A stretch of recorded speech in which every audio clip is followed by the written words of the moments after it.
नमस्कार दोस्तों, हमारे YouTube channel Guruji from school में आपका हार्दिक स्वागत है। हम क्लास 10th के सामाजिक विज्ञान विषय का सेकंड चैप्टर संघर्षकालीन भारत 1206 से 1757 ईस्वी तक के बारे में अध्ययन कर रहे हैं। पिछले वीडियो में हमने दिल्ली सल्तनत के प्रथम वंश गुलाम वंश के बारे में बात की थी। यदि वह वीडियो आप देखना चाहते हैं तो उसका लिंक आपको आई बटन में मिल जाएगा। और इस वीडियो में हम बात करने वाले हैं दिल्ली सल्तनत के एक और वंश खिलजी वंश के बारे में। तो आइए वीडियो शुरू करते हैं। खिलजी वंश की बात करें तो खिलजी वंश का जो शासनकाल है वो 1290 से 1320 ईस्वी तक रहा, लगभग 30 वर्ष।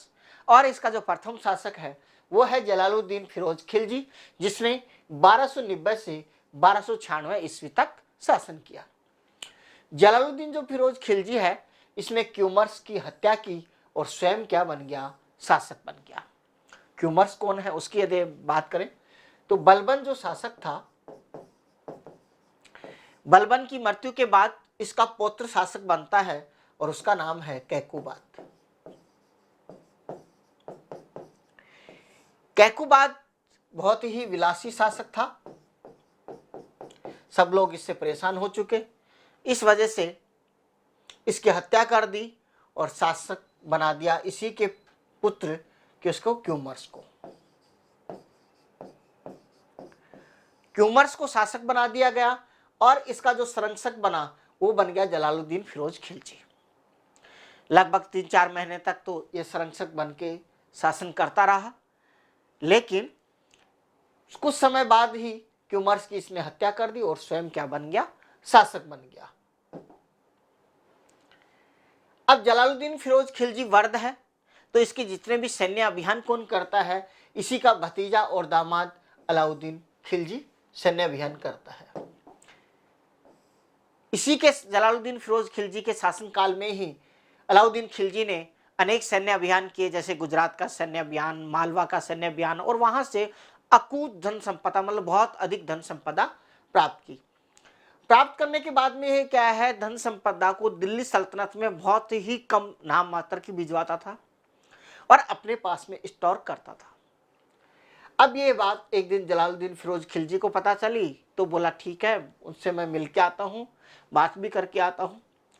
और उस समय अलाउद्दीन खिलजी है, ये दिल्ली सल्तनत का ही एक सूबा था जिसका नाम था कड़ा, वहाँ का सूबेदार हुआ करता था। तो जलालुद्दीन फिरोज खिलजी अपने भतीजे और दामाद अलाउद्दीन खिलजी से जब मिलने जाता है तो अलाउद्दीन खिलजी उसको मौत के घाट उतार देता है और स्वयं क्या बन जाता है, शासक बन जाता है। ये इलाहाबाद में 1296 ईस्वी में धोखे से क्या कर देता है, इसकी हत्या कर देता है और स्वयं सुल्तान बन जाता है। अलाउद्दीन खिलजी ज्यादा पढ़ा लिखा नहीं है, उसके बावजूद भी उसमें जो राजकीय जो कार्य हैं या प्रशासनिक जो कार्य हैं उसकी समझ बहुत अधिक है। इसी वजह से इसको अलाउद्दीन जो खिलजी है, जिसने 1296 से 1316 ईस्वी तक लगभग 20 वर्ष तक शासन किया, तो इसने जो प्रशासनिक कार्य किए, उनके जो सुधार किए, उन्हीं की वजह से, इन सुधारों के लिए ही इसको जाना जाता है। इसके यदि हम सुधारों की हम बात करें तो उसमें अनेक सुधार थे जिनके आगे हम बात करने वाले हैं। पहले इसने, सबसे पहले बात करते हैं इसके, अलाउद्दीन खिलजी ने जो साम्राज्य विस्तार है उसके लिए कौन कौन से सैन्य अभियान किए उनके बारे में। हालांकि इनके अलावा भी हैं, लेकिन हम वही बात करेंगे यहाँ पे जो अपने सिलेबस के अकॉर्डिंग है। तो सबसे पहले बात करें, अलाउद्दीन खिलजी ने गुजरात पे आक्रमण किया। उस समय वहां का जो शासक था वो था बघेला राजपूत राजा राय करणदेव। राय करणदेव को इसने पराजित किया और गुजरात को कहाँ मिला लिया, दिल्ली सल्तनत में मिला लिया, मतलब अपने यहाँ के दिल्ली सल्तनत का साम्राज्य विस्तार किया। यहाँ के राय करणदेव जो है, यहाँ से इसको अपार धन संपदा प्राप्त हुई और यहीं पर इसको एक मुस्लिम सेना नायक मलिक काफूर मिल गया। जो मलिक काफूर ये बहुत ही मतलब अच्छा सेना नायक रहा है, नेतृत्व किया है। अलाउद्दीन खिलजी के जितने भी दक्षिण भारत के जो सैन्य अभियान हैं सभी इसी के नेतृत्व में किए गए हैं। अलाउद्दीन खिलजी ने ही 1301 में रणथंबोर पे आक्रमण किया। उस समय रणथंबोर का जो शासक था वो कौन था, हमीर। तो हमीर को इसने पराजित किया और रणथंबोर को कहाँ मिला लिया, दिल्ली सल्तनत में। 1303 में इसने चित्तौड़ पर आक्रमण किया, और चित्तौड़ का उस समय जो शासक था वो कौन था? रतन सिंह। तो रतन सिंह ने केसरिया किया, मतलब केसरिया बाना पहन के युद्ध करते हैं और अपने आप को मतलब युद्ध करते हुए मारे जाते हैं। और इनकी रानी जो पद्मावती है, इसने क्या किया? जौहर, आपने पद्मावत पिक्चर देखी होगी तो उससे ये बात आपको अच्छे से समझ में आ गई होगी। आगे बात करें, जो अलाउद्दीन खिलजी को जो गुजरात अभियान के दौरान जो मलिक काफूर मिला था, इसके नेतृत्व में ही दक्षिण भारत के जितने भी सैन्य अभियान हैं वो किए गए।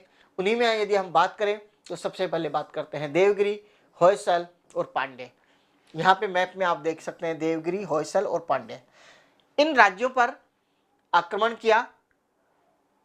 तो उस समय मलिक काफूर ने इन सबको पराजित कर लिया, अकुत संपत्ति प्राप्त की। लेकिन इनके जो राज्य थे उनको कहा कि आप दिल्ली की अधीनता स्वीकार करें, और उनको कर देते रहे हैं, आप अपने राज्य वापस रख लीजिए, क्योंकि इनको मतलब किससे था? धन संपदा से। तो वह लेके आता है। अमीर खुसरो है उस समय का राइटर, जो लिखता है कि काफूर जो है वो रामेश्वरम, जो दक्षिण में जो रामेश्वरम है यहाँ पे, वहां तक जाता है। इसके आगे हम बात करें, अलाउद्दीन खिलजी एक बात और समझता है कि शासन काल में जितने भी विद्रोह जो होते हैं वो क्यों होते हैं, उन पे उसने विचार किया और उसको लगा कि लोगों के पास धन संपदा अधिक होती है, उसकी वजह से वह क्या करते हैं? लोगों को खरीद फरोख्त करते हैं, सैन्य अधिक सेना रखने लग जाते हैं, जिसकी वजह से क्या करते हैं? वो विद्रोह करते हैं। तो उन विद्रोहों को दबाने के लिए उसने 4 आदेश पारित किए। अब वो 4 आदेश क्या क्या है? सबसे पहले उसने जो अमीर वर्ग है उसकी संपत्ति जब्त कर ली, क्योंकि बहुत अधिक संपत्ति होगी तो बोला विद्रोह करेगा, इसलिए क्या किया जाए? संपत्ति जब्त कर ली जाए। और खालसा भूमि को कृषि योग्य बनाकर राजस्व में वृद्धि की। दूसरा, इसको ये समझ में आया कि जो जनता है वह अधिक से अधिक सुखी रहनी चाहिए, इस वजह से उनको कृषि के लिए जो खालसा भूमि थी वो दे दी और कहा कि आप यहाँ पे खेती कीजिए, जिससे क्या होगा कि राजस्व में भी वृद्धि होगी। दिल्ली में मद निषेध लागू कर दिया। अलाउद्दीन खिलजी ने ये विचार किया कि ये लोग क्या करते हैं? शराब की पार्टियां करते हैं, जिसकी वजह से फिर ये षड्यंत्र रचते हैं। इसलिए उसने पूरी दिल्ली में ही क्या कर दिया? शराब बंदी कर दी, मतलब मद निषेध, और स्वयं ने भी बिल्कुल त्याग दिया इन चीजों को। तीसरी, उसने गुप्तचर प्रणाली का गठन किया। उसने एक गुप्तचर व्यवस्था स्थापित की।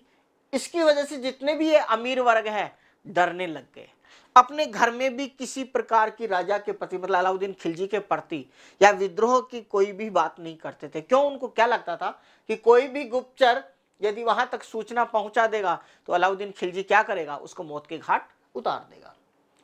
और उसने विचार किया कि अमीरों के जो मेल मिलाप हैं उन पे उसने रोक लगा दी। क्यों? इसलिए रोक लगा दी कि यदि ये अमीर वर्ग आपस में शादी विवाह करते हैं, मेल मिलाप करते हैं, जिसकी वजह से ये क्या करते हैं? आपस में षड्यंत्र रचते हैं। एक व्यक्ति विद्रोह करता है, उसका सपोर्ट लगभग बाकी जो 100 अमीर और हैं वो भी उसका रिश्तेदार होने की वजह से या उससे मिलकर क्या करते हैं? उसका सहयोग करते हैं। इसलिए उसने ये बैन कर दिया कि कोई भी अमीर आपस में शादी विवाह तक भी नहीं करेगा, तो उससे शादी विवाह करने से पहले भी मेरे से बात करेगा, मुझसे पूछेगा। तो इस तरीके से इसने 4 आदेश पारित किए, जिसके द्वारा उसने विद्रोह को दबा दिया। इसके अलावा जो अन्य कार्य किए उसने बात करें, खलीफा की सत्ता को मान्यता देते हुए यास्मीन उल खिलाफत नासिरी अमीर उल मुमनीन की उपाधि धारण की। अमीर खुसरो अपनी पुस्तक में लिखता है, कौन सी पुस्तक? खजाइनुल फुतुह में, कि अलाउद्दीन विश्व का सुल्तान है और ये जनता का क्या है? चरवाहा है। इन जो पदवियां हैं ये इस अमीर खुसरो ने अलाउद्दीन खिलजी को दी है। सुल्तान ने, जो अलाउद्दीन खिलजी है, इसने पुलिस, गुप्तचर, डाक पद्धति और प्रांतीय जो प्रशासन व्यवस्था है इसमें भी अनेक सुधार किए। अब उसमें क्या क्या सुधार किए उनकी हम बात करें तो अलाउद्दीन खिलजी का जो सबसे प्रमुख सुधार था वो था बाजार नियंत्रण प्रणाली। अलाउद्दीन खिलजी को इसके लिए विशेषतः जाना जाता है। अब बाजार नियंत्रण प्रणाली में क्या था, उसमें कौन कौन से नए पद सर्जित किए। उसने एक दीवान ए रियासत नाम का एक पद सर्जित किया, जो क्या करता था, व्यापार का नियंत्रक था, मतलब व्यापार की पूरा कंट्रोलिंग करता था। साहना नाम का एक ऑफिसर था या दंडाधिकारी, जो बाजार का क्या था, दरोगा था। मुहत्सिब नाम का एक अधिकारी और नियुक्त किया, जो जनसाधारण का रक्षक था और नाप तोल का निरीक्षण करता कि कोई व्यक्ति कम तो नहीं तोल रहा है, इस तरीके से। और बरीद ए मुमालिक, ये गुप्तचर अधिकारी था, जो गुप्तचर व्यवस्था का जितनी भी जानकारी है वो सारे अलाउद्दीन खिलजी तक पहुंचाते थे। इस तरीके के नए पद प्रशासनिक व्यवस्था में सर्जित किए। और अलाउद्दीन खिलजी से पहले जितनी भी सेना होती थी वह राजा की स्वयं की नहीं होती थी। वह जो अपने गवर्नर्स रखता था वहां उनसे सेना लेता और फिर युद्ध करता था। अलाउद्दीन खिलजी ने विचार किया कि यदि मेरे गवर्नर्स के पास में अधिक पावरफुल सेना रहेगी तो मेरा अस्तित्व क्या होगा, कमजोर होगा। इसलिए इसने क्या किया, उनके तो अमीरों की, उनकी जितने भी हैं उनकी तो क्या कर दी, संपत्ति छीन के उनको तो कमजोर कर दिया ताकि विद्रोह नहीं कर पाए। और स्वयं पावरफुल बनने के लिए उसने स्वयं की सेना रखना प्रारंभ कर दिया।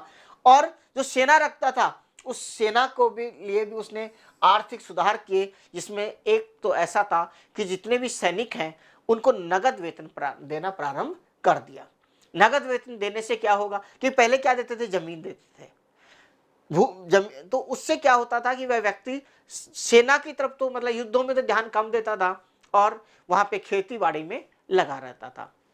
इसलिए इसने क्या कहा कि आपको नगद वेतन दिया जाएगा। अब नगद वेतन में भी समस्या है कि बोल कोई कहे कि साहब गेहूं का भाव बहुत अधिक है या अनाज का भाव अधिक है तो हमारा तो इससे खर्चा ही नहीं चलता। इस वजह से उसने क्या कर दी, बाजार का एक स्थापित किया जिसमें हर मतलब सामान का तय भाव होता था। तो उसमें मोल भाव सुनिश्चित कर दिया, जिससे क्या हुआ, कालाबाजारी और मुनाफाखोरी पर भी रोक लग गई। सराय ए अदल नाम से एक स्थानीय और विदेशी वस्तुओं का एक बाजार स्थापित किया। और अलाउद्दीन पहला शासक था जिसने सैनिकों को क्या दिया, नगद वेतन देना प्रारंभ किया। अलाउद्दीन के निर्माण कार्यों की यदि हम बात करें तो उनमें सबसे प्रमुख जो अपने सिलेबस के अकॉर्डिंग है वो है अलाई किला, जिसको कोस ए श्री भी कहा जाता है, मतलब कुस्के श्री। ये बनवाया है, ये दिल्ली में है, इस इमेज में आप देख पा रहे होंगे।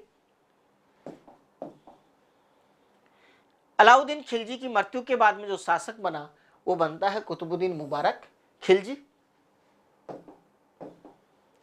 और कुतुबुद्दीन मुबारक खिलजी, क्योंकि अलाउद्दीन जो खिलजी है उसने बहुत सारे नए आदेश पारित किए थे, अमीरों की जमीन ले ली थी, वो सब क्या थे, उससे नाराज थे। इसलिए कुतुबुद्दीन मुबारक खिलजी ने सबसे पहले आते क्या किया कि पिता के जितने भी कठोर आदेश थे उन सबको रद्द कर दिया ताकि अमीर खुश रहे, ये ऐसा सोचकर। और स्वयं को क्या कर दिया, खलीफा घोषित कर दिया और उपाधि धारण की, उल वासिफ बिल्लाह की उपाधि धारण की इसने। इसकी मृत्यु के बाद में शासक बना नसीरुद्दीन खुसरो शाह। यह खिलजी वंश का अंतिम शासक था, इनका कोई विशेष योगदान नहीं है, इसलिए अपन ने इतना ही अध्ययन किया। अलाउद्दीन खिलजी के बारे में हमने विस्तार से चर्चा की। यदि वह वीडियो आपको अच्छा लगता है तो लाइक एंड शेयर करें, हमारे चैनल को सब्सक्राइब करें। Thank you for watching.